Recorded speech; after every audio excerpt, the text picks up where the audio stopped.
Yes ലോഡിൻ്റെ പുതിയ എപ്പിസോഡിലേക്ക് എല്ലാ പ്രേക്ഷകർക്കും സ്വാഗതം. ഒരു യുവ എഞ്ചിനീയർ ജപമാല പ്രാർത്ഥനയുടെ ശക്തി തിരിച്ചറിഞ്ഞപ്പോൾ ദൈവവുമായി കൂടുതൽ അടുക്കുകയും തൻ്റെ ജീവിത നിയോഗം തിരിച്ചറിയുകയും ചെയ്തു. തിരുവനന്തപുരം പൂന്തുറ ഇടവക അസിസ്റ്റന്റ് വികാരി ഫാദർ രജീഷ് വി രാജൻ തൻ്റെ ദൈവവിളിയുടെ അസാധാരണ അനുഭവങ്ങൾ പങ്കുവയ്ക്കുകയാണ് യെസ് ലോഡിലൂടെ.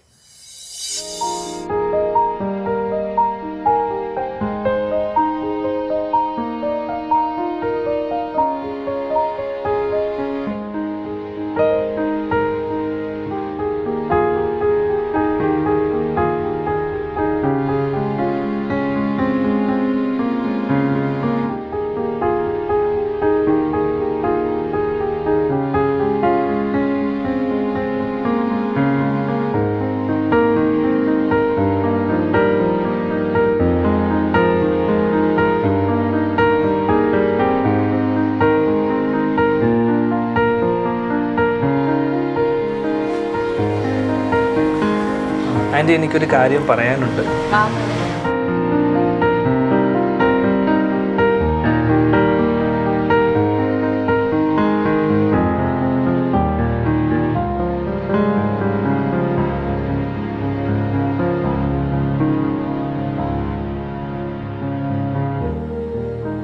ഈ ജപമാല ചൊല്ലി പ്രാർത്ഥിക്കുക, എല്ലാത്തിനും പരിഹാരം ഈ ജപമാലയിലുണ്ടാകും.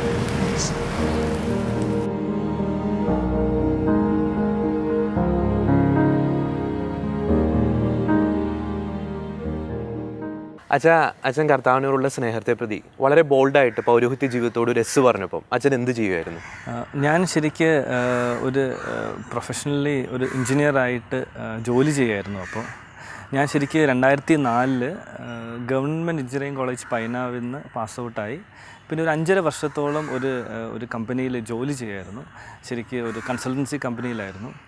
അപ്പോൾ ശരിക്കും 2003 ഞാൻ കോളേജിൽ പഠിച്ചിരുന്ന സമയത്ത് തന്നെ എനിക്കൊരു ദൈവാനുഭവം ഉണ്ടായി. അപ്പോൾ അതിനുശേഷം ഈശോയെ കൂടുതൽ മനസ്സിലാക്കിയ ശേഷം ഈശോയുടെ കൂടെ നടക്കാൻ തുടങ്ങിയപ്പോൾ എനിക്ക് വല്ലാതെ ഈശോയ്ക്ക് വേണ്ടി എന്തുകൊണ്ട് ജീവിച്ചുകൂടാ എന്നൊരു ചിന്തയൊക്കെ ഉണ്ടായി. അപ്പോൾ അതിൻ്റെ ഭാഗമായിട്ട് എൻ്റെ മനസ്സിലിങ്ങനെ ഞാനിങ്ങനെ ആഗ്രഹിക്കുന്നുണ്ടായി. പക്ഷേ എനിക്കറിയത്തില്ലായിരുന്നു എന്ത് ചെയ്യണമെന്നേ. പക്ഷേ എൻ്റെ മനസ്സിലൊരാഗ്രഹം ഉണ്ടായത് ഞാൻ അതിനുവേണ്ടി കൂടുതൽ പ്രാർത്ഥിച്ചുകൊണ്ടിരുന്നു. അങ്ങനെ 2004 പാസ് ഔട്ടായെങ്കിലും 2010 ഞാൻ സെമിനാരിയിൽ ജോയിൻ ചെയ്തത്. അച്ഛനെ സംബന്ധിച്ചിടത്തോളം അച്ഛനൊരു ഗവൺമെൻറ് കോളേജിൽ തന്നെ എഞ്ചിനീയറിംഗ് പഠിക്കാനുള്ളൊരു ഭാഗ്യം ലഭിച്ചു. പഠനം കഴിഞ്ഞ ഉടനെ തന്നെ അച്ഛന് നല്ലൊരു ജോലി ലഭിച്ചു. പിന്നെ കരിയറിലാണെങ്കിലും പടിപടിയായിട്ട് ദൈവം അച്ഛനെ ഉയർത്തുകയായിരുന്നു. അച്ഛൻ ആ സെമിനാരി ജീവിതം തിരഞ്ഞെടുക്കുന്ന ആ സമയത്ത് അച്ഛൻ്റെ കരിയറിൽ തന്നെ ആ കമ്പനി തന്നെ വളരെ ടോപ്പ് പൊസിഷനിൽ അച്ഛൻ എത്തിച്ചേർന്നത്. അവസരങ്ങളും സാധ്യതകളും ഒരുപാട് മുമ്പിലുണ്ടായിരുന്നു. പക്ഷെ അതെല്ലാം ഉപേക്ഷിച്ച് അച്ഛൻ എന്തുകൊണ്ടാണ് സെമിനാരി ജീവിതം തിരഞ്ഞെടുത്തത്? ഞാൻ കോളേജിൽ പഠിച്ചുകൊണ്ടിരുന്ന സമയത്ത് എനിക്കൊന്ന് 2003 എൻ്റെ ലൈഫിലൊരു വലിയൊരു ക്രൈസിസ് ഉണ്ടായി. അപ്പോൾ ഞങ്ങളുടെ കോളേജിലൊരു ജീസസ് യൂത്തിൻ്റെ ഒരു പ്രേ ഗ്രൂപ്പ് ഉണ്ടായിരുന്നു. അപ്പോൾ ഞാൻ എൻ്റെ ഒരു ബുദ്ധിമുട്ട് അവിടെ ഇങ്ങനെ ഷെയർ ചെയ്തു, പ്രാർത്ഥനാ നിയോഗമായിട്ട് ഷെയർ ചെയ്തു. അപ്പോൾ അവരെല്ലാവരും എനിക്ക് വേണ്ടി പ്രാർത്ഥിച്ചു. അതുകൂടാതെ ആ ഇടുക്കിയിൽ തന്നെ അവിടെ ജോലി ചെയ്യുന്ന ഒരു ടീച്ചർ അവിടെ വർക്ക് ചെയ്യുന്നുണ്ടായിരുന്നു. ആ പ്രേ ഗ്രൂപ്പിൻ്റെ ഭാഗമായിട്ടുണ്ടായിരുന്നു. അപ്പോൾ ആ ടീച്ചറിൻ്റെ ഞാൻ മമ്മിയെ പരിചയപ്പെടേണ്ടതായി. അപ്പോൾ ആ ആൻറ്റി വഴിയാണ് ശരിക്കും ഞാൻ ഈശോയെക്കുറിച്ച് കൂടുതൽ മനസ്സിലാക്കുന്നത്. അപ്പം ആൻറ്റി ശരിക്ക് ജപമാലയുടെ സാധ്യതയെക്കുറിച്ചും അതുപോലെ ദിവ്യബലിയുടെ സാധ്യതയെക്കുറിച്ചൊക്കെ ശരിക്ക് എനിക്ക് ആഴത്തിൽ മനസ്സിലാക്കി തന്നു. അപ്പം ശരിക്ക് അതുവരെ ഞാൻ ചിന്തിച്ചിരുന്നത്, അതായത് ഞാൻ ശരിക്ക് ജനിച്ചത് ഒരു ട്രഡീഷണൽ കാത്തലിക് ഫാമിലിയിലാണ്. പക്ഷേ ഞാൻ പള്ളിയിലൊക്കെ പോവും, 12ാം ക്ലാസ് വരെ കാറ്റിസമൊക്കെ പഠിച്ചിരുന്നു. പക്ഷേ എങ്കിലും അത് ഇപ്പം പള്ളിയിൽ പോകും, ആ ഒരു ലൈഫ്. പക്ഷേ സ്പിരിച്വൽ ലൈഫും അല്ലെങ്കിൽ സാധാരണ ജീവിതവും തമ്മിൽ എന്തെങ്കിലും ബന്ധം ഉണ്ടതായിട്ട് എനിക്ക് മനസ്സിലായിട്ടില്ലായിരുന്നു.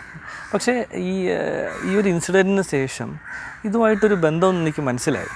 അപ്പോൾ അതനുസരിച്ച് ജീവിതത്തിൽ ഞാൻ മാറ്റം വരുത്തി. ജീവിതം കണ്ടിന്യൂ ചെയ്ത സമയത്ത് ഒരുപാട് ദൈവത്തിൻ്റെ അനുഭവം, അതായത് ദൈവത്തിൻ്റെ കൂടെ നിൽക്കുകയാണെങ്കിൽ ചെറിയ ബുദ്ധിമുട്ടുകൾ ഉണ്ടെങ്കിലും അതൊക്കെ അതിജീവിക്കാൻ പറ്റുമെന്നൊരു വലിയൊരു ബോധ്യം എനിക്ക് കിട്ടി. അപ്പം അതിൻ്റെ വെളിച്ചത്തിലാണ് ഞാൻ ശരിക്ക് എന്താണ് ഈ ഒരു ആഗ്രഹം എൻ്റെ മനസ്സിൽ വന്നത്, ഒരു അച്ഛനായ കൊള്ളാമെന്നൊരു ആഗ്രഹം അല്ല. അപ്പം അതിൻ്റെ ഭാഗമായി ഞാൻ ശരിക്കും പ്രാർത്ഥിക്കുകയായിരുന്നു. പക്ഷേ എനിക്കറിയത്തില്ലായിരുന്നു എന്ത് ചെയ്യണമെന്ന്. ഞാൻ ട്രിവാൻഡ്രത്തായിരുന്നു ശരിക്കും ആദ്യം ജോലി കിട്ടിയത്. പിന്നെ 2 വർഷത്തിന് ശേഷം എനിക്ക് ബാംഗ്ലൂരിൽ ജോലി കിട്ടി. ഒരു കോർ ഫീൽഡ് ആയിരുന്നില്ലേ? അതെ അതെ അതെ MEP അല്ലേ? അതെ അതെ അതെ. അതായത് ശരിക്ക് ജോലി കിട്ടിയത് തന്നെ ഫസ്റ്റ് ബാച്ചായിരുന്നു ഈ കോളേജിൻ്റെ, Idukki engineering college, Painavu engineering കോളേജിലെ. പക്ഷേ ആ ഒരു കോളേജിൻ്റെ ബുദ്ധിമുട്ടെന്ന് വെച്ചാൽ ശരി ഗവൺമെൻറ് കോളേജ് ആയത് കാരണം ആദ്യമേ ഈ ബിൽഡിംഗ് ഒന്നും ആദ്യം ഇല്ലാത്തത് കാരണം ശരിക്ക് ACT അംഗീകാരം കിട്ടിയിട്ടില്ലായിരുന്നു. അപ്പോൾ എന്ത് പറ്റിയെന്ന് വെച്ചാൽ ഞങ്ങൾ MG യൂണിവേഴ്സിറ്റി തന്നെ വേറൊരു കോളേജിലാണ് ശരിക്ക് ഫൈനൽ എക്സാം എഴുതിയത് തന്നെ. ചുരുക്കി പറയുകയാണെങ്കിൽ നമുക്കറിയാം ഈ പെട്ടെന്ന് ജോലി കിട്ടണമെങ്കിൽ ശരിക്കും ക്യാമ്പസ് ഇൻ്റർവ്യൂ ഒക്കെ ഉണ്ടാവും. അപ്പം അവിടുത്തെ നോർമൽ കോളേജ് കഴിഞ്ഞിട്ടായിരിക്കും ശരിക്കും ഞങ്ങളുടെ ക്ലാസ്സൊക്കെ നടക്കുക. ശരിക്കും നമുക്ക് ക്യാമ്പസ് ഇൻ്റർവ്യൂ ഒന്നും ഇല്ലായിരുന്നു. പക്ഷേ എനിക്ക് ഈ ഒരു ഇടുക്കിയിലൊരു ചെറിയൊരു പ്രാർത്ഥന അനുഭവം ലഭിച്ചു. അതിൻ്റെ ഭാഗമായിട്ട് എനിക്ക് എല്ലാവരോടും പ്രാർത്ഥിക്കണമെന്ന് ഭയങ്കര ആഗ്രഹം ഉണ്ടായിരുന്നു. അപ്പോൾ എല്ലാവർക്കും ഒരു കൺസേൺ ഉണ്ടായിരുന്നു, ഓക്കെ ഇനി എന്ത് ജോലി കിട്ടുമോ ഇല്ലയോ എന്നൊക്കെ. പക്ഷേ ഞാൻ എന്ത് ചെയ്യുന്നത് വെച്ചാൽ ഞാൻ തിരിച്ച് ട്രിവാൻഡ്രത്ത് പോയ ശേഷം ഞാൻ എൻ്റെ ബാച്ചിലർ എല്ലാവർക്കും വേണ്ടി പ്രാർത്ഥിക്കുമായിരുന്നു. പക്ഷേ എന്തോ ദൈവത്തിൻ്റെ ഇടപെടലായിരിക്കാം, ഞാൻ പോയി 2 ആഴ്ച കഴിഞ്ഞപ്പോൾ എനിക്ക് ജോലി കിട്ടി. അതും എൻ്റെ വീടിൻ്റെ തൊട്ടടുത്ത് എൻ്റെ സെയിം അതായത് ഞാൻ പഠിച്ചത് ഇലക്ട്രിക്കൽ ആൻഡ് ഇലക്ട്രോണിക്സ് ആയിരുന്നു. അപ്പം സെയിം ആ ഒരു സെയിം ഒരു ഫീൽഡിൽ തന്നെ എനിക്ക് ജോലി കിട്ടുകയും ചെയ്തു. പിന്നെ ഞാൻ അവിടെ ട്രിവാൻഡ്രത്ത് തന്നെ ഒരു CPG എന്ന് പറഞ്ഞൊരു പ്രയർ ഗ്രൂപ്പിൻ്റെ ഭാഗമായി. അപ്പം അവിടെ നല്ല ചേട്ടന്മാരൊക്കെ ഉണ്ടായിരുന്നു. അപ്പം അവരുടെയും ശരിക്കും നല്ലൊരു ഗൈഡൻസ് എനിക്കുണ്ടായിരുന്നു. പിന്നെ 2 ദിവസം ശേഷം ഞാൻ പിന്നെ ബാംഗ്ലൂരിൽ പോയി. അപ്പോൾ ബാംഗ്ലൂരും അവിടെയും നല്ലൊരു GCC സർക്കിൾ ഉണ്ടായിരുന്നു. അച്ഛൻ ഓരോ സ്ഥലത്ത് എത്തുമ്പോഴും പടിപടിയായിട്ട് കരിയറിൽ അച്ഛനൊരു ഗ്രോത്തും ഉണ്ടായിരുന്നു അല്ലേ? അതെ അതെ അതെ അതെ. ശരിക്ക് ബാംഗ്ലൂരിൽ പോയെന്ന് പറയുന്നത് നമ്മുടെ ഒരു കമ്പനി തന്നെ ബാംഗ്ലൂരിൽ പുതിയൊരു ഓഫീസ് സ്റ്റാർട്ട് ചെയ്തിട്ട് ശരിക്ക് അതിൻ്റെ ആ ഓഫീസിൻ്റെ ഹെഡായിട്ടാണ് ഞാൻ ശരിക്കും അവിടെ പോകുന്നത് തന്നെ. പക്ഷേ അവിടെ ആയിരുന്നാലും ഓക്കെ എന്തോ ദൈവാനുഗ്രഹത്താൽ വേറെ അങ്ങനെ മേ ബി ഓഫീസ് ടൈം കഴിഞ്ഞാൽ പിന്നെ ഈ GCC യൂത്തിലെ ആ ഒരു പ്രേ ഗ്രൂപ്പുകളിലൂടെയൊക്കെ ആയിരിക്കാനും പിന്നെ ആ ഒരു സർക്കിളിൽ തന്നെയായിരുന്നു ശരിക്കും ഞാൻ കൂടുതൽ സമയം സ്പെൻഡ് ചെയ്തിരുന്നത്. പിന്നെ അതിനുശേഷം ഒരു 3 വർഷം അവിടെ ഉണ്ടായിരുന്നു. പിന്നെ ഒരു 6 മാസം പിന്നെ ചെന്നൈയിലായിരുന്നു. അപ്പം ഈ ചെന്നൈയിലെ ആ സമയത്താണ് ശരിക്കും ഞാൻ മേ ബി ഞാൻ റിസൈൻ ചെയ്തിട്ട് സെമിനാരി ജോയിൻ ചെയ്തത്. ശരിക്കും ആ അനുഭവങ്ങളൊക്കെ ഇത്രയും വലിയൊരു ജോലി ഉപേക്ഷിച്ച് പൗരോഹിത്യത്തിൻ്റെ ഒരു വില തിരിച്ചറിയാൻ അച്ഛനെ സഹായിച്ചു അല്ലേ? അച്ഛാ, കുട്ടിക്കാലം മുതലേ അച്ഛന് പുരോഹിതനാകണം എന്നൊരു ആഗ്രഹം അച്ഛൻ്റെ മനസ്സിലുണ്ടായിരുന്നോ? അച്ഛൻ്റെ കുട്ടിക്കാലം എങ്ങനെയായിരുന്നു? അച്ഛൻ്റെ കുടുംബത്തെ ഒന്ന് പരിചയപ്പെടുത്താമോ? എൻ്റെ വീട്ടിൽ എനിക്കൊരു ചേട്ടനുണ്ട്, അനിയത്തിനുണ്ട്, അപ്പയുണ്ട്, അമ്മയുണ്ട്. എൻ്റെ അപ്പൂപ്പനാണെങ്കിൽ ശരിക്കും ഞങ്ങളുടെ പള്ളിയിലെ ഉപദേശിയൊക്കെ ആയിരുന്നു. ശരിക്കും ബെൽജിയത്തിലുള്ള OCD അച്ഛന്മാരായിരുന്നു അവിടെ. ഒരു മിഷൻ ഇടവകയായിരുന്നു. എൻ്റെ സ്വന്തം പാരീഷ് എന്ന് പറയുന്നത് ഹോളി ക്രോസ് ചർച്ച് മുട്ടട, ട്രിവാൻഡ്രത്ത് തന്നെ ലത്തീൻ അതിരൂപതയിൽ തന്നെ ഉള്ള ഒരു ഇടവക തന്നെയാണത്. ഞാൻ ശരിക്ക് ജനിച്ച് വളർന്നതൊക്കെ എൻ്റെ മുട്ടടയിൽ തന്നെയായിരുന്നു. അപ്പോൾ അവിടുന്ന് പള്ളിയിലെ എല്ലാ കാര്യങ്ങളിലും ഓൾട്ടർ ബോയ് ആയിരുന്നു, KCUM-ലുണ്ടായിരുന്നു. പിന്നെ 12ാം ക്ലാസ് എല്ലാ കാറ്റസിനിലൊക്കെ പോകുമായിരുന്നു. പക്ഷേ ഞാൻ നേരത്തെ പറഞ്ഞതുപോലെ ഈ ഒരു ലൈഫും അതായത് ഓക്കെ ഈ നമ്മൾ ഓക്കെ അച്ഛൻ പള്ളിയിലെ കാര്യങ്ങളൊക്കെ പറയും, ഓക്കെ അത് നമ്മുടെ ഈ ജീവിതമായിട്ട് എന്തെങ്കിലും ബന്ധമുണ്ട് എനിക്ക് തോന്നിയിട്ടില്ല. അപ്പം അത് പലപ്പോഴും നമ്മൾ കാറ്റസിൻ ക്ലാസ്സിലൊക്കെ പോകില്ല, എന്താണ് പുതിയ ഡ്രസ്സൊക്കെ അങ്ങനെയൊക്കെ ആയിരുന്നു അന്ന്, അങ്ങനെയൊക്കെ ചിന്തിച്ചിരുന്നു. ഓക്കെ എല്ലാവരും പോകുന്ന ആ ഒരു ഒഴുക്കിൽ അച്ഛനും പോയി. അതെ അതെ. ശരിക്കും ഞാൻ എഞ്ചിനീയറിംഗ് പഠിക്കുന്ന സമയത്ത് പോലും ഞാൻ സ്വപ്നത്തിൽ പോലും വിചാരിച്ചില്ല ഇങ്ങനെ ഒരു ഞാൻ ഇങ്ങനെ ആയിത്തീരുമെന്ന്, അല്ല അച്ഛനായി തീരുമെന്ന് ഞാൻ ഒരിക്കലും വിചാരിച്ചില്ലായിരുന്നു. പക്ഷേ ദൈവത്തിൻ്റെ അനുഗ്രഹത്താൽ അത് എത്തിച്ചേരാൻ സാധിച്ചു. അച്ഛന് BTech കഴിഞ്ഞിട്ട് BTechൻ്റെയൊക്കെ സമയത്ത് ഒരു അച്ഛനാവുക എന്നുള്ളൊരു കാര്യം പോലും ആ ഒരു ചിന്ത പോലും അച്ഛൻ്റെ മനസ്സിലുണ്ടായിരുന്നില്ല. അച്ഛൻ പിന്നീട് പൗരോഹിത്യ ജീവിതത്തോട് ഒരു ആഭിമുഖ്യം തോന്നാൻ എന്താണ് കാരണമായത്? ഏതെങ്കിലും വിശുദ്ധരുടെ ജീവിതാനുഭവങ്ങൾ അച്ഛനെ സ്വാധീനിച്ചിരുന്നോ? അതായത് ഞാൻ നേരത്തെ പറഞ്ഞുവല്ലോ, അതായത് എൻ്റെ വലിയൊരു ക്രൈസിസ് ഉണ്ടായ സമയത്ത് ഞാൻ GCC യൂത്തിലെ ആ ഒരു പ്രേയർ ഗ്രൂപ്പിൽ ഇങ്ങനെ ഷെയർ ചെയ്തപ്പോൾ അതുവഴി ഞാനൊരു ആൻറ്റിയെ പരിചയപ്പെടുത്തു. ശരിക്കും ആൻറ്റിയുടെ മകള് നമ്മുടെ കോളേജിൽ ഗസ്റ്റ് ലെക്ചറായിട്ട് പഠിപ്പിക്കുകയായിരുന്നു. അത് നമ്മുടെ പ്രേയർ ഗ്രൂപ്പിൻ്റെ ഭാഗമായിരുന്നു. അപ്പം ഈ ആൻറ്റിയുടെ അടുത്ത് ഞാൻ എൻ്റെ വിഷമങ്ങളെ ഷെയർ ചെയ്തായിരുന്നു. അപ്പോൾ ആൻറ്റിയാണ് ശരിക്കും ആ ഒരു ഇൻസിഡൻറ്റ് എൻ്റെ ഫസ്റ്റ് എക്സ്പീരിയൻസ് പറയുകയാണെങ്കിൽ ഓക്കെ ആൻറ്റി എൻ്റെ കാര്യങ്ങളൊക്കെ കേട്ടു. എൻ്റെ ആൻറ്റി പറഞ്ഞു നമുക്ക് ജപമാല ചൊല്ലാമെന്ന് പറഞ്ഞു. അപ്പം ഞാനും ആൻറ്റിക്ക് ഒരു ചെറിയൊരു പ്രെയർ റൂമുണ്ട്. അപ്പോൾ ഞാനും ആൻറ്റിയും കൂടെ പ്രാർത്ഥിക്കുന്ന സമയത്ത് പെട്ടെന്ന് ആ റൂം മൊത്തം ഒരു ഫ്രാഗ്രൻസ് കൊണ്ട് പറഞ്ഞു, ഒരു സുഗന്ധം. അപ്പോൾ ശരിക്ക് അതാണ് എൻ്റെ ഒരു ഫസ്റ്റ് ഇൻസ്. അപ്പം ഞാൻ അപ്പോഴാണ് ശരിക്കും ഇതിൽ എന്തൊക്കെയോ കുറേ കാര്യങ്ങൾ സത്യം ഉണ്ടായെന്ന് പറയും. അതായത് ശരിക്ക് ഇത് വേറൊരു സംഭവം കൂടെ ഉണ്ട്. അതായത് ഞാൻ ശരിക്ക് ഞാൻ ഈ ക്രൈസിസ് ഉണ്ടാവില്ല. അപ്പം ഞാനിങ്ങനെ കണ്ടു ചില ആൾക്കാരൊക്കെ ഇങ്ങനെ ബൈബിളൊക്കെ തുറന്ന് പ്രാർത്ഥിക്കുന്നുണ്ട്. അപ്പം ഞാൻ ഈ ബൈബിളൊക്കെ തുറന്ന് പ്രാർത്ഥിക്കും എപ്പോഴും യുദ്ധത്തിൻ്റെ ഭാഗം കിട്ടത്തുള്ളൂ. അപ്പോൾ ഞാൻ വിചാരിച്ചു കർത്താവ് എന്താണ് ഈ സംഭവം. പക്ഷേ എങ്കിലും ഒരു വലിയൊരു ബുദ്ധിമുട്ടായിരുന്നു ആ സമയത്ത്. പക്ഷേ എങ്കിലും ഞാൻ ആ ഗ്രൂപ്പിൽ ഷെയർ ചെയ്തപ്പോൾ ശരിക്കും അങ്ങനെ ആൻറ്റിയെ പരിചയപ്പെട്ടു. അപ്പം അതിന് ശേഷം ആൻറ്റി കുറച്ച് കാര്യങ്ങൾ എനിക്ക് പറഞ്ഞു തരുന്നത്, പ്രത്യേകിച്ച് ജപമാല എങ്ങനെ പ്രാർത്ഥിക്കണം, പിന്നെ വിശുദ്ധരുടെ പ്രാധാന്യം എന്താണെന്നൊക്കെ. അപ്പം ഞാൻ ശരിക്കും ഞാൻ ആൻറ്റി പറഞ്ഞതുപോലെ ഞാൻ പ്രവർത്തിച്ചപ്പോൾ ഞാൻ എൻ്റെ ആ ക്രൈസിസൊക്കെ പെട്ടെന്ന് തന്നെ അതങ്ങ് മാറിപ്പോയി. അതുപോലെ തന്നെ വിശുദ്ധ കുർബാനയിൽ സമർപ്പിച്ച് പ്രാർത്ഥിക്കാൻ ആൻറ്റി പറഞ്ഞപ്പോൾ അപ്പം ആ ഒരു ഇൻസിഡൻറ്റിന് ശേഷം എന്താ പറയുന്നത്, ഈ എല്ലാ ദിവസവും ശരിക്കും ഈ ജപമാല ചൊല്ലി നമ്മൾ മുന്നോട്ട് പോവുകയാണെങ്കിൽ ജീവിതത്തിൽ എന്തൊക്കെ പ്രതിസന്ധി ഉണ്ടെങ്കിലും എത്ര ബുദ്ധിമുട്ടുണ്ടായാലും ആ ജപമാല സമർപ്പിച്ച് എൻ്റെ അനുഭവം അതാണ്, പ്രാർത്ഥിക്കുകയാണെങ്കിൽ ഞാൻ തന്നെ അറിയത്തില്ല ആ ഒരു ഇൻസിഡൻറ്റ് തരണം ചെയ്യുന്നത്. അപ്പോൾ അങ്ങനെ എനിക്ക് ഒരുപാട് എക്സ്പീരിയൻസ് ഉണ്ട്. അപ്പോൾ അതുപോലെ തന്നെയാണെങ്കിൽ എനിക്ക് ഏറ്റവും എന്നെ സ്വാധീനിച്ച വിശുദ്ധനാണ് അന്തോണീസ് പുണ്യാളൻ, അതായത് സെയിൻറ്റ് ആൻ്റണി. ഞാൻ ശരിക്ക് ഈ സെമിനാരി ചേരാൻ വേണ്ടിയുള്ള ആദ്യത്തെ പ്രചോദനവും സെയിൻറ്റ് ആൻ്റണി തന്നെയാണ്. അതായത് ഞാൻ പറഞ്ഞല്ലോ ആൻറ്റി എനിക്ക് സെയിൻറ്റ് ആൻ്റണിയെ കുറിച്ചൊക്കെ കാര്യങ്ങൾ പറഞ്ഞായിരുന്നു. അപ്പോൾ ഞങ്ങളുടെ കോളേജിൽ തീസിസിൻ്റെ സമയത്ത് കലൂരിൽ അവിടുത്തെ സെയിൻറ്റ് ആൻ്റണി ശ്രൈനിൽ പോയിട്ട് സെയിൻറ്റ് ആൻ്റണിയുടെ ഒരു ജീവചരിത്രത്തിൻ്റെ പുസ്തകം വായിച്ചു. പിന്നെ തിരിച്ച് വരുന്ന വഴിയിൽ ഞാൻ ഈ പുസ്തകം വായിക്കുകയായിരുന്നു. അപ്പം എനിക്ക് തന്നെ വലിയ ഒരു പ്രചോദനമാവുന്നൊരു സംഭവം അതിനകത്ത് ഞാൻ വായിക്കുകയുണ്ടായി. അതായത് സെയിൻറ്റ് ആൻ്റണി ഒരു കപ്പൂച്ചിൻ വൈദികനാവുന്നത് ഒരു രക്തസാക്ഷിയാവാൻ വേണ്ടിയാണ്. അതായത് അദ്ദേഹം മൊറോക്കോയിലോട്ട് യാത്ര ചെയ്യുന്നത് രക്തസാക്ഷിയാവാൻ വേണ്ടിയാണ് അതിനകത്ത്. അപ്പം എനിക്കത് ഭയങ്കര ഒരു ടച്ചിങ് ആയിരുന്നു. അതായത് സാധാരണ ഒരു രക്തസാക്ഷിയാവാൻ വേണ്ടി ഒരാൾ ഒരു അച്ഛനാവുമോ എന്ന് ഞാൻ ആ സമയത്ത് ചിന്തിച്ചു. സാധാരണ നമ്മൾ പലപ്പോഴും എന്താണ് എന്തെങ്കിലും ഒരു സഭയുടെ ഭാവം എന്തെങ്കിലുമൊക്കെ ഗുണം കിട്ടുമെന്ന്. പക്ഷേ മരിക്കാൻ വേണ്ടി അച്ഛനാവുക എന്ന് പറയുമ്പോൾ അതെനിക്ക് പക്ഷേ സംഭവിച്ചെന്ന് വെച്ചാൽ ഈ രക്തസാക്ഷിയാകാൻ പോയ ആൾ ഏത് ലെവലിൽ എത്തിയെന്നാണ്. അതായത് ഇപ്പോൾ എനിക്ക് തോന്നുന്നൊരു 800-800ഓളം വർഷങ്ങൾക്ക് ശേഷം ഇന്നും സെയിൻറ്റ് ആൻ്റണി എന്ന് പറയുന്നത് എല്ലാവർക്കും പ്രിയങ്കരനും വിശുദ്ധനാണ്. അപ്പം ദൈവം അദ്ദേഹത്തിൻ്റെ ജീവിതത്തിലുള്ള ഉണ്ടായ മാറ്റം അതാണ് സംഭവം. അപ്പോൾ അതെന്നെ ഒരുപാട് പ്രചോദിപ്പിച്ചായിരുന്നു സെയിൻറ്റ് ആൻ്റണിയുടെ ഈ ഒരു മനോഭാവം. അപ്പോൾ അതിനുശേഷം എന്താണ് പിന്നെ സെയിൻറ്റ് ആൻ്റണി ചെയ്ത പ്രവൃത്തികളൊക്കെ ശരിക്കും എന്താണ് മത്സ്യങ്ങളോട് വചനം സംസാരിക്കുന്ന കാര്യവും പിന്നെ എന്താണ് വിഷം കുടിച്ചിട്ടും ഒന്നും സംഭവിക്കാത്തൊരു സംഭവം. പക്ഷെ അതൊക്കെ വലിയ എന്നെ ഒരുപാട് പ്രചോദിപ്പിച്ച ഓരോ സംഭവങ്ങളായിരുന്നു വിശുദ്ധ ഈ സെയിൻറ്റ് ആൻ്റണി. അതുപോലെ തന്നെ ഈ ഫ്രാൻസിസ് അസീസിയുടെ ബ്രദേഴ്സ് ആൻഡ് സിസ്റ്റർ മൂൺ എന്നൊരു സിനിമ ഞാൻ കണ്ടായിരുന്നു. അതും എന്താണ് അത്രയ്ക്കും ഒരു എളിമപ്പെടാൻ പറ്റുന്നൊരു മനുഷ്യൻ. അതൊക്കെ ഒരിക്കലും ചിന്തിക്കാൻ പോലും പറ്റത്തില്ല ഇതൊക്കെ എങ്ങനെ സംഭവിക്കുന്നു. ശരിക്കും അതൊക്കെ ഇവരൊക്കെ എന്നെ ഒരുപാട് ചലഞ്ച് ചെയ്തിട്ടുണ്ടായിരുന്നു.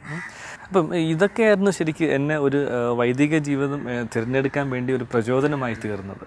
അച്ഛൻ നേരത്തെ ഒക്കെ സൂചിപ്പിച്ചതുപോലെ പൈനാവിലെ ആ ജീവിതമായിരുന്നു, ആ അന്നത്തെ ആത്മീയ അനുഭവങ്ങളായിരുന്നു അച്ഛൻ ലൈഫിലൊരു ടേണിംഗ് പോയിന്റ്. അന്നത്തെ ആ ജീസസ് യൂത്ത് മൂവ്മെൻറ്റുമായിട്ടുള്ളൊരു കണ്ടുമുട്ടൽ ശരിക്കും അച്ഛൻ്റെ ആ ഒരു ദൈവ നിയോഗം, ജീവിതത്തിൻ്റെ ആ നിയോഗം തിരിച്ചറിയാൻ അച്ഛന് ഒത്തിരി ഹെൽപ്ഫുള്ളായി അല്ലേ? അതെ. ശരിക്ക് ഞാൻ മനസ്സിലാക്കുന്നത് ജീസസ് യൂത്ത് എന്ന് പറയുന്നത് ഒരു ലൈഫ് സ്റ്റൈലാണ്. അപ്പം ഈശോയുടെ കൂടെ നമുക്ക് നടക്കാനുള്ള ഒരുപാട് സാഹചര്യങ്ങൾ ഒരുക്കുന്നുണ്ട്. പ്രാർത്ഥനാ ഗ്രൂപ്പിലൂടെ, ചെറിയ സെൽ ഗ്രൂപ്പിലൂടെ, മധ്യസ്ഥ പ്രാർത്ഥന, അങ്ങനെ ചെറിയൊരു കൂട്ടായ്മയിലൂടെ. അപ്പം ശരിക്ക് ദൈവം അനുഗ്രഹിച്ച് എനിക്ക് ഈ ഒരു മേഖലയിലൂടെയൊക്കെ പോകാൻ സാധിച്ചു. അപ്പം അതുപോലെ തന്നെ ചില ക്യാമ്പസ് മീറ്റ് പോലത്തെ കാര്യങ്ങൾ. അപ്പം അതിലൂടെയൊക്കെ എനിക്ക് ശരിക്ക് ഈശോയുടെ കൂടെ നടക്കാൻ വേണ്ടി സാധിച്ചു. അതാണ് ശരിക്ക് ജീസസ് യൂത്ത് വഴി എനിക്ക് ഏറ്റവും കിട്ടിയ വലിയ, അതായത് എനിക്ക് 2003 ഈ ഒരു ആഗ്രഹം ഉണ്ടെങ്കിൽ 2010 വരെ അതിൽ പിടിച്ചു നിൽക്കാൻ സഹായിച്ചത് ഉറപ്പായിട്ടും ഈ ജീസസ് യൂത്ത് എന്ന മൂവ്മെൻറ്റ് തന്നെയാണ്.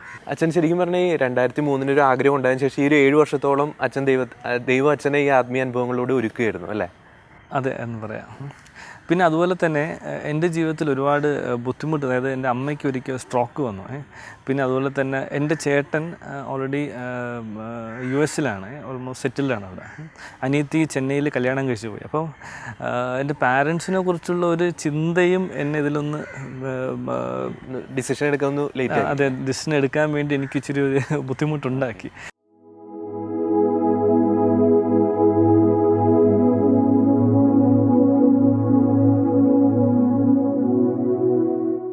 അച്ഛൻ്റെ സെമിനാരി പ്രവേശനം എങ്ങനെയായിരുന്നു? എൻ്റെ സെമിനാരി പ്രവേശനം ഒരു അത്ഭുതമായിട്ടാണ് ശരിക്കും ഞാൻ കാണുന്നത്. നേരെ വെള്ളയമ്പലത്ത് പോയി ബിഷപ്പ് ഹൗസിൽ പോയി അന്വേഷിച്ചു എങ്ങനെയാണ് ഇതിനെക്കുറിച്ച്. അപ്പം എൻ്റെ അടുത്ത് പറഞ്ഞു, ശരിക്കും ഇപ്പം ക്യാമ്പ് നടക്കുന്ന മേനംകുളത്താണ്, നമ്മുടെ മൈനസ് സെമിനാരി അവിടെയാണ്, അപ്പോൾ അവിടെ ചെല്ലാൻ പറഞ്ഞു. അപ്പോൾ ഞാൻ നേരെ മൈനസ് സെമിനാരി പോയി. അവിടെ പോയപ്പോൾ അവിടെ നെറ്റോ അച്ഛനായിരുന്നു. അപ്പോൾ അച്ഛൻ്റെ അടുത്ത് കാര്യം പറഞ്ഞു. അച്ഛൻ പറഞ്ഞു, ഇതാണ് കറക്റ്റ് സമയം, വരുന്ന 19-ാം തീയതി ബിഷപ്പുമായിട്ടുള്ള ഇൻ്റർവ്യൂ ആണ്. എനിക്കൊരു ഫോമൊക്കെ തന്ന് നിങ്ങൾക്ക് ഫില്ല് ചെയ്തിട്ട് വരാൻ പറഞ്ഞു. അപ്പം ഞാൻ നേരെ വീട്ടിൽ പോയി. ഞാൻ മുമ്പ് എൻ്റെ ഒരു ആഗ്രഹം ഞാൻ അമ്മയടുത്ത് മാത്രമേ പറഞ്ഞിട്ടുള്ളൂ. അമ്മയാണെങ്കിൽ അത് കേട്ടതായിട്ടേ നടിച്ചില്ലായിരുന്നു. അപ്പോൾ അന്നാണ് ശരിക്ക് അപ്പയടുത്ത് കാര്യം പറയുന്നത്. അപ്പയ്ക്ക് അധികം താല്പര്യമൊന്നുമില്ല. എങ്കിൽ അപ്പോൾ പറഞ്ഞു, ഓക്കെ നിനക്ക് ഇഷ്ടമാണെങ്കിൽ എന്നൊക്കെ പറഞ്ഞു. എന്നിട്ട് ഞാൻ നേരെ ചെന്നൈയിലോട്ട് വന്ന് അന്ന് ഏപ്രിൽ 12-ാം തീയതി എന്നാണ് അനിയത്തിയുടെ ആദ്യത്തെ മോൻ ജനിക്കുന്നത്. ഞാൻ അന്നവിടെ വന്നു. അപ്പോൾ ഞാൻ അമ്മയടുത്ത് കാര്യം പറഞ്ഞായിരുന്നു. അമ്മയ്ക്ക് ഭയങ്കര വിഷമമായി. അമ്മ കരച്ചിൽ തുടങ്ങി, ഭയങ്കര കരച്ചിൽ. അപ്പം ഞാൻ വിചാരിച്ച് ഓക്കെ, ദൈവം അങ്ങനെയാണ്, എന്തായാലും ഇവരെ വിഷമിപ്പിച്ച് എനിക്ക് പോകാൻ എന്തായാലും പറ്റത്തില്ല.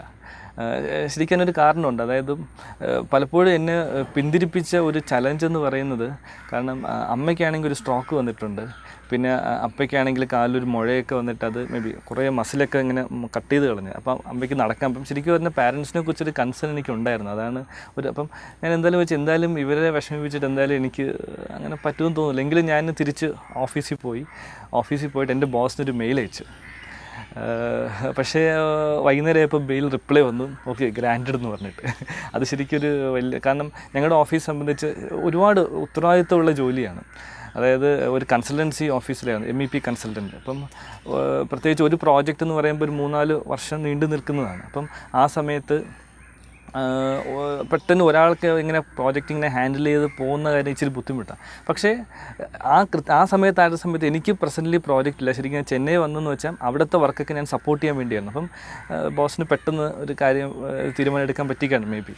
അപ്പോൾ എന്തായാലും ബോസ് എന്ത് പറഞ്ഞു, ഓക്കെ ഇന്ന കാര്യങ്ങളൊക്കെ ചെയ്തിട്ട് നീ പോയിക്കോളാൻ പറഞ്ഞു.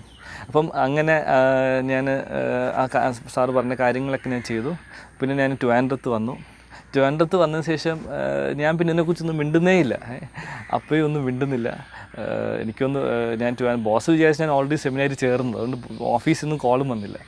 അപ്പം അങ്ങനെ കുറച്ച് ദിവസം കഴിഞ്ഞപ്പോൾ അപ്പോൾ പറഞ്ഞു, അപ്പോൾ നീ പോയി നിൻ്റെ അമ്മയെ വിളിച്ചിട്ട് വാ. ഞാൻ അമ്മയെ വിളിച്ചിട്ട് വന്നു.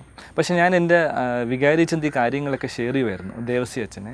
അവർ റിഡംഡറിസ്റ്റ് അച്ഛന്മാരാണ് എൻ്റെ ഇടവകയിലുണ്ടായിരുന്നത്. അപ്പം അച്ഛൻ ഒരു ദിവസം വീട്ടിൽ വന്നു, എൻ്റെ പാരൻസിനോട് സംസാരിച്ചു.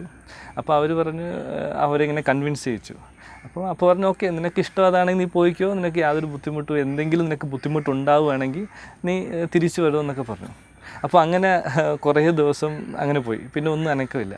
അപ്പോൾ ഒരു ദിവസം എൻ്റെ പള്ളിയിൽ എൻ്റെ തന്നെ പാരിഷണറായ ഒരു അച്ഛൻ നമ്മുടെ രൂപതയിലുണ്ട്, റോസ് ബാബു അച്ഛൻ. അവർ കല്യാണത്തിന് വന്ന സമയത്ത് അച്ഛനെ ഇങ്ങനെ കണ്ട്. അപ്പോൾ അച്ഛൻ ചോദിച്ചു, ഞാൻ ഇങ്ങനെ കേട്ട് ശരിയാണോ എന്ന് ചോദിച്ചു. അപ്പോൾ ഞാൻ അച്ഛൻ പറഞ്ഞു, അച്ഛൻ അത് ശരിയാണ്. അപ്പോൾ അച്ഛൻ പറഞ്ഞു, നീ ഇത്ര ദിവസം വെയിറ്റ് ചെയ്യുന്നു, പോയി ബിഷപ്പിനെ കാണും, ഒരു മാസം കഴിഞ്ഞ് ക്ലാസ് തുടങ്ങിയിട്ടെന്ന്. അപ്പോൾ ഞാൻ അപ്പയെടുത്ത് പറഞ്ഞു. അപ്പോൾ ഇങ്ങനെയാണ് അച്ഛൻ പറഞ്ഞു. അപ്പോൾ ശരി നമുക്ക് ഈ ഞായറാഴ്ച കാണാമെന്ന് പറഞ്ഞു. അങ്ങനെ ഞാനും അപ്പയും കൂടെ ഒരു ഞായറാഴ്ച ബിഷപ്പ് ഹൗസിൽ പോവുകയാണ്. ബിഷപ്പ് ഹൗസിൽ പോയപ്പോഴേക്കും ശരിക്കും സാധാരണ ഞായറാഴ്ചകളിൽ ഈ ഓരോ ഇടവകളിൽ ബിഷപ്പ് വിസിറ്റ്, പക്ഷേ എന്തായാലും ആ ഞായറാഴ്ച ആ സമയത്ത് പിതാവ് ഉണ്ടായിരുന്നു. ആ സമയത്ത് സെക്രട്ടറി ഷാജി അച്ഛനായിരുന്നു. അച്ഛൻ്റെ കാര്യം പറഞ്ഞു. അപ്പോൾ ബിഷപ്പ് വന്നു. അപ്പോഴേക്ക് ബിഷപ്പിനെ മുമ്പ് പരിചയമുണ്ട്. കാരണം എൻ്റെ അപ്പൂപ്പനാണ് ബിഷപ്പിനെ മലയാളം പഠിപ്പിച്ചത്. ബിഷപ്പ് സെൻറ്റ് ജോസ് സ്കൂളിലായിരുന്ന സമയത്ത്. കാരണം അപ്പൂപ്പൻ അവിടെ സെൻറ്റ് ജോസ് സ്കൂളിൽ പഠിക്കുകയായിരുന്നു. അപ്പോൾ ബിഷപ്പ് ആദ്യം ചോദ്യം ഇതായിരുന്നു, മീൻസ് പറഞ്ഞ ഇതാണ്, ഞാൻ നിങ്ങളെ പ്രതീക്ഷിച്ചിരിക്കുകയായിരുന്നേ. ശരിക്കും ബിഷപ്പ് വേറൊരു ഉദ്ദേശം, അതായത് എൻ്റെ അപ്പയാണെങ്കിൽ സർവേ ഡിപ്പാർട്ട്മെൻറ്റിലായിരുന്നു. അപ്പം രൂപതയുടെ ഒരുപാട് ഈ വസ്തു സംബന്ധമായ കാര്യങ്ങളൊക്കെ സഹായിക്കുന്നുണ്ടായിരുന്നു. പിന്നെ അപ്പോഴേക്ക് ഞാൻ പറഞ്ഞില്ലേ, ഈ ഒരു ഓപ്പറേഷൻ കഴിഞ്ഞ ശേഷം മേ ബി അധികം ഒന്നും ചെയ്യുന്നില്ല. അപ്പം ബിഷപ്പ് ഈ രൂപത ഇതുമായിട്ട് ബന്ധപ്പെട്ട് ഇങ്ങനെ ആളെ അന്വേഷിച്ചിരിക്കുകയെന്ന് ബിഷപ്പ് ഉദ്ദേശിച്ചത്.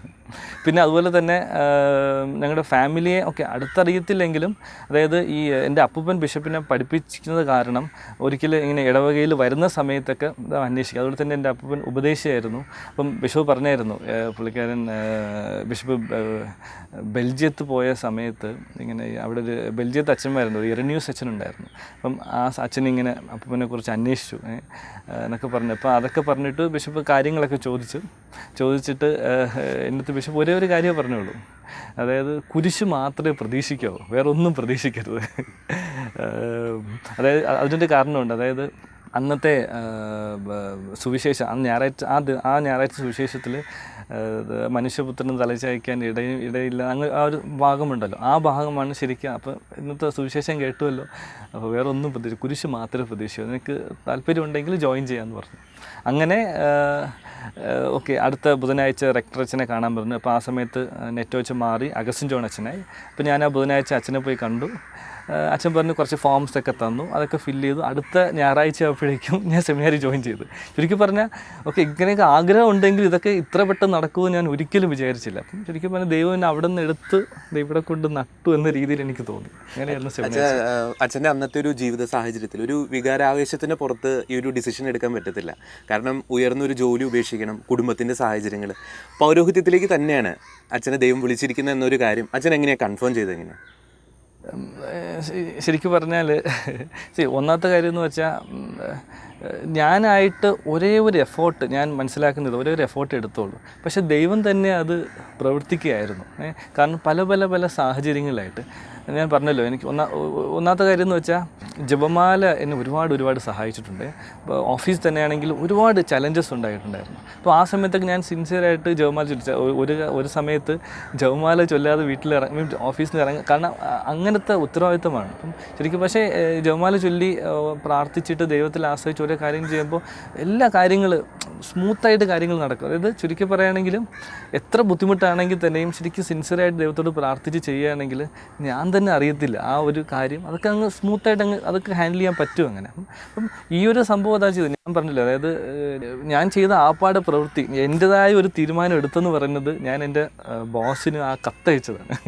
അത് കഴിഞ്ഞ് ബാക്കി എല്ലാം ഓട്ടോമാറ്റിക്കായിട്ട് അങ്ങ് നടന്നതാണ്. അപ്പം അതാണ് എനിക്ക് അതിനെക്കുറിച്ച് പറയാനുള്ളത്. അച്ഛൻ കർത്താവിനോട് ഒരു എസ് പറഞ്ഞപ്പം ദൈവം അതെല്ലാം ക്രമീകരിച്ചു അല്ലേ? വളരെ ശരിക്കും ഞാൻ മനസ്സിലാക്കുന്ന ഇതാണ്, അതായത് എനിക്ക് ആ സക്കിയോസിൻ്റെ ആ ഒരു ഉപമയുണ്ടല്ലോ, അത് ഭയങ്കര കൃത്യമായിട്ട്, അതായത് സക്കിയോസിന് ആഗ്രഹം ഉണ്ടായിരുന്നു ഈശോയെ കാണണമെന്ന്.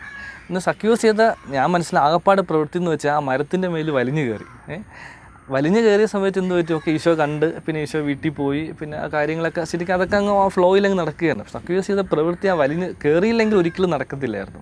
അപ്പം ഞാൻ മനസ്സിലാക്കുന്ന ഇതാണ്, അതായത് നമ്മൾ ദൈവത്തോട് എന്ത് പൊട്ടത്തരായിരുന്നാലും ഒരു ചെറിയൊരു സ്റ്റെപ്പ് ഇനിഷ്യേറ്റീവ് എടുക്കുകയാണെങ്കിൽ അത് നമ്മൾ പ്രതീക്ഷിക്കാത്ത ലെവലിൽ ദൈവം നമ്മളെ കൊണ്ടുവരും. പക്ഷെ നമ്മുടെ ഭാഗത്ത് ഒരു സ്റ്റെപ്പ് വേണം, അതെനിക്ക് ബോധ്യപ്പെട്ടു. അതാണ് ശരിക്കും എനിക്ക് പറയാനുള്ളത് അതിനെക്കുറിച്ച്. അച്ഛാ, വളരെ ഒരു മികച്ച ശമ്പളവും ജീവിത ഭദ്രതയും വാഗ്ദാനം ചെയ്യുന്ന ഒരു ജോലി ഉപേക്ഷിച്ചാണ് അച്ഛൻ സെമിനാരിയിൽ പ്രവേശിച്ചത്. ആ സെമിനാരിൽ പ്രവേശിക്കുന്ന കാര്യം അച്ഛൻ ഓഫീസിൽ അറിയിച്ചപ്പം അച്ഛൻ്റെ സഹപ്രവർത്തകരുടെയും ബോസിൻ്റെയൊക്കെ ഒരു പ്രതികരണം എങ്ങനെയായിരുന്നു? അവരാരും പ്രതീക്ഷിച്ചില്ല കേട്ടോ. അപ്പോൾ എൻ്റെ ഒരു സുഹൃത്തുണ്ടായിരുന്നു. അപ്പോൾ ഞാൻ കഴിഞ്ഞിട്ടാണ് അവൻ എൻ്റെ കമ്പനി ജോയിൻ ചെയ്തത്. അവൻ ചെന്നൈയിൽ പോയി, ഞാൻ ബാംഗ്ലൂർ പോയി.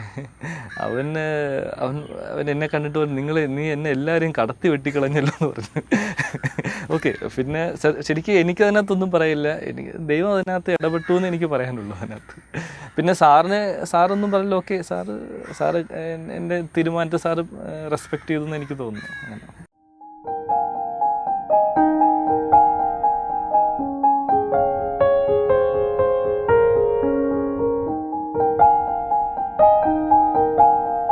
എന്താ ഇപ്പം ഇങ്ങനെ തോന്നാൻ? ഇപ്പം തോന്നിയതല്ല, പിന്നെ എഞ്ചിനീയറിംഗ് പഠനം കഴിഞ്ഞപ്പോഴേ എനിക്കൊരാഗ്രഹം ഉണ്ടായിരുന്നു. പക്ഷെ അപ്പോൾ ഒരു കൺഫർമേഷൻ കിട്ടിയില്ലായിരുന്നു.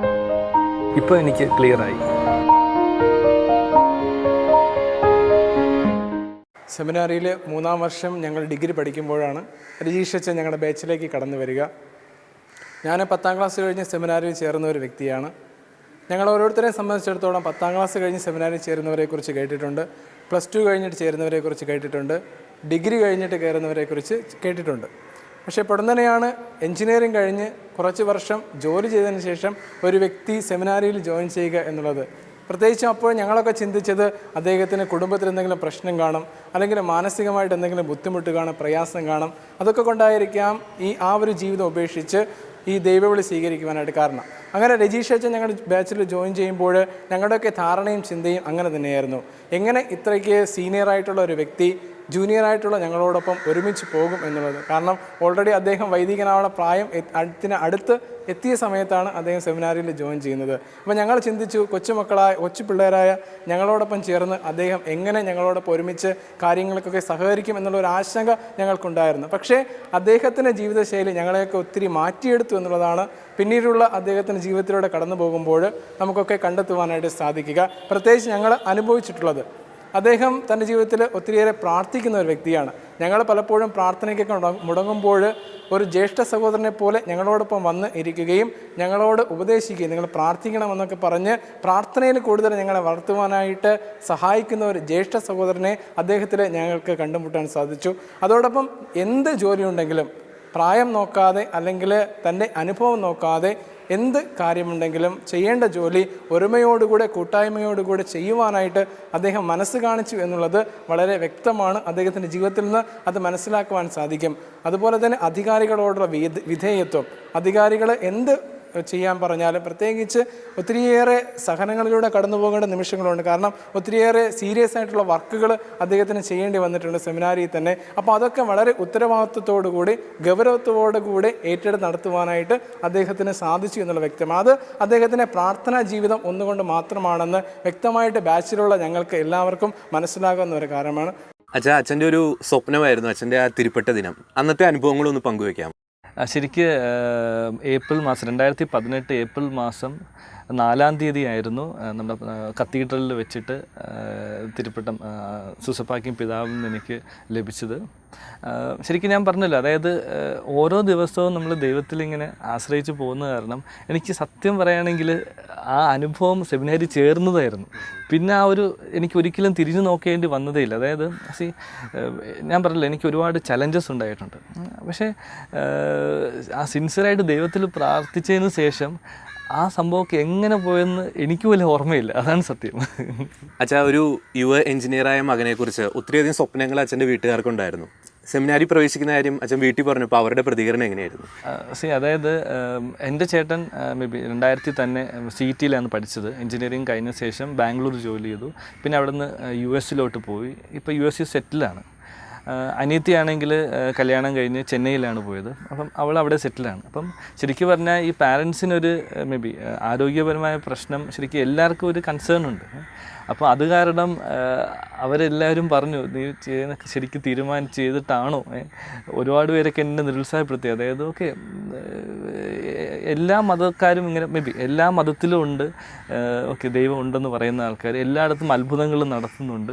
പിന്നെ ഇത് തന്നെയാണോ സത്യം? നീ കുറച്ചും കൂടെയൊക്കെ വായിച്ച് മനസ്സിലാക്കി തന്നെയാണോ ഈ തീരുമാനം എടുത്ത് ഒരുപാട് എന്നോട് ചോദിച്ചിട്ട്, എൻ്റെ ചേട്ടനും എന്നോട് ചോദിച്ചിട്ടുണ്ട്. പ്രത്യേകിച്ച് ചേട്ടൻ എനിക്ക് തോന്നുന്നു US-ലായത് കാരണം അവിടുത്തെ ചിന്താഗതി ശരിക്കും അങ്ങനെയാണ്, എല്ലാവരും പോസിറ്റീവായിട്ട് കാണുക. ഓക്കെ, പക്ഷേ ചേട്ടനത് പോസിറ്റീവായിട്ട് എടുത്തെങ്കിൽ എൻ്റെ അടുത്ത് ഇങ്ങനെ കുറേ ചിന്തിക്കാൻ വേണ്ടി കുറേ കാര്യങ്ങൾ പറഞ്ഞു. പക്ഷേ അനിയത്തിക്കാണെങ്കിൽ അതൊട്ടും അക്സെപ്റ്റ് അല്ല, ഞാൻ ചെയ്യുന്നതിൻ്റെ ഒരു മണ്ടത്തരമെന്നാണ് അനിയത്തി ചിന്തിച്ചിരിക്കുന്നത്. പക്ഷെ എനിക്കൊരു ഇച്ചിരി വിഷമമുള്ള കാര്യമെന്ന് വെച്ചാൽ എൻ്റെ ഓർഡിനേഷന് അതുകൊണ്ട് ഡീക്കൺ പട്ടണമെന്ന് അനിയത്തി വന്നില്ലായിരുന്നു. അച്ഛൻ ഇപ്പോൾ എന്തൊക്കെ ചുമതലകളാണ് അച്ഛൻ വഹിക്കുന്നത്? ഞാനിപ്പോൾ തിരുവനന്തപുരം ലത്തീൻ അതിരൂപതയിൽ സെൻറ് തോമസ് ചർച്ച് പൂന്തറ എന്ന ഇടവകയിലെ സഹവികാരിയായിട്ട് സേവനമനുഷ്ഠിക്കുകയാണ്. പൂന്തറ ഇടവകയെക്കുറിച്ച് പറയുകയാണെങ്കിൽ ഏഷ്യയിലെ തന്നെ 2ാമത്തെ വലിയ ഇടവകയാണ്. 4150ഓളം കുടുംബങ്ങൾ ഇവിടെയുണ്ട്. 95% ആൾക്കാരും കടലും മത്സ്യബന്ധനവും അതുമായിട്ട് ബന്ധപ്പെട്ട ജോലിയിൽ ഏർപ്പെടുന്നിരിക്കുന്നവരാണ്. ശരിക്ക് ഒരു ടിപ്പിക്കൽ ഒരു ട്രഡീഷണൽ ഒരു ഫിഷിംഗ് വില്ലേജ് തന്നെയാണ്. ഓഖി വന്ന സമയത്തും 35ഓളം പേര് മേ ബി മരിക്കുകയും കാണാതായൊക്കെ ചെയ്തു. പിന്നെ അതുപോലെ തന്നെ അതിൻ്റെ ബുദ്ധിമുട്ട് അനുഭവിക്കുന്ന 100-ൽ പരം ആൾക്കാരും ഇന്നും അതിൻ്റെ ബുദ്ധിമുട്ടൊക്കെ അനുഭവിക്കുന്നവരുണ്ട്. പിന്നെ ഇവിടെ ഇപ്പോൾ ഞങ്ങളിവിടെ ഈ ഇടവകയിൽ 3 അച്ഛന്മാരാണുള്ളത്. നമ്മുടെ വികാരി അച്ഛൻ ബെബിൻസൺ അച്ഛൻ, പിന്നെ എൻ്റെ ഒരു സഹവികാരി ആൻഡോ ബേജു അച്ഛൻ, ഇപ്പോൾ 2 മാസത്തേക്ക് ഒരു ഡീക്കനും കൂടെ റോസ്മിനിയിലെ ഡീക്കൻ ഡോക്ടർ വിജോയും കൂടെ സഹായിക്കുന്നുണ്ട്. അപ്പം ഒരു 18,000-ഓളം ആൾക്കാർ ഇടവക്കാർ ഈ ഇടവകയിലുണ്ട്. അപ്പം കാര്യങ്ങളൊക്കെ കുറച്ചും കൂടെ എളുപ്പത്തിന് നടക്കാൻ വേണ്ടി അച്ഛൻ എന്നെ 2-3 മിനിസ്ട്രീസ് ഏൽപ്പിച്ചിട്ടുണ്ട്. കുടുംബ ശുശ്രൂഷയും അതുപോലെ വിദ്യാഭ്യാസ ശുശ്രൂഷയും അൽമായ ശുശ്രൂഷയും. പിന്നെ അതുപോലെ തന്നെ ഒരു നഴ്സറി സ്കൂളുണ്ട് ഇടവകയ്ക്ക്, അതിൻ്റെയും ചുമതല അച്ഛൻ എനിക്ക് തന്നിട്ടുണ്ട്. അപ്പം ഇത്രയും ആൾക്കാർ കൂടുതലുള്ള കാരണം ഓരോ ദിവസവും അതിൻ്റെതായ തിരക്കുകളുണ്ട്. അച്ഛൻ കർത്താവിൻ്റെ ജീവിതത്തോട് ചെറിയൊരു എസ് പറഞ്ഞപ്പോൾ, കർത്താവിൻ്റെ ഹിതത്തിന് സ്വയം സമർപ്പിച്ചപ്പോൾ ദൈവം അച്ഛൻ്റെ ജീവിതത്തെ അനുഗ്രഹിക്കുകയായിരുന്നു. അച്ഛൻ പങ്കുവച്ച ഈ അനുഭവങ്ങൾ അനേകർക്ക് പൗരോഹിത്യം തിരഞ്ഞെടുക്കാൻ സഹായമാകട്ടെ എന്ന് പ്രാർത്ഥിക്കുകയാണ്. ഇനിയും സഭയ്ക്ക് അനുഗ്രഹമായ ഒരു പൗരോഹിത്യ ജീവിതമായിട്ട് അച്ഛൻ്റെ ജീവിതം കത്തിജ്വലിക്കട്ടെ എന്ന് പ്രാർത്ഥിക്കുകയാണ്, ആശംസിക്കുകയാണ്. താങ്ക് യു അച്ഛൻ.